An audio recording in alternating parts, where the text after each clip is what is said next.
përfundua në pranga të policisë. Florie Selimi, Edila Gosalci dhe Vjolca Visha janë emrat e 3 zyrtarëve të arrestuara. Mëngjesi sotëm do duhet të ishte një ditë e zakonshme pune në Ministrinë e Infrastrukturës, por jo dhe për 3 zyrtarët e këtë institucioni, të cilat në fillim të orarit të punës përfundua në pranga të policisë. Ato arrestuar në ndyshimin për keqpërdorim të detyre zyrtare. Veriupi.info sjell ekskluzivisht emrat e 3 zyrtarëve të Ministrisë së Mjedisit, Planifikimit Hapësinor dhe Infrastrukturës. Florie Selimi, Edila Gosalci dhe Vjolca Visha janë emrat e 3 zyrtarëve të arrestuara. Nga të këto 3 zyrtarët të kësaj ministrie, Veriupi.info merr vesh se njëra nga ato është nëna e reperit e njohur Getoar Selimi. Bëhet fjalë për Florie Selimin.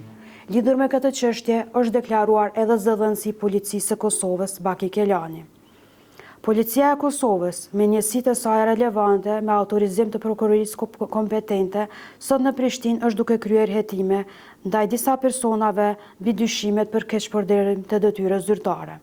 Pas përfundimit të kompletimit të zhvillimeve policore, në bashkëpunim me koordinim me organet e drejtësisë, mund të bëhen publike informacionet shtesë, tha Kelani. Ndryshe, gjatë një operacioni policor në Prishtinë, Gjilan dhe Gjakov, policia me datën 29 maj kishte arrestuar 11 të dyshuar për keqpërdorime me patent shofer.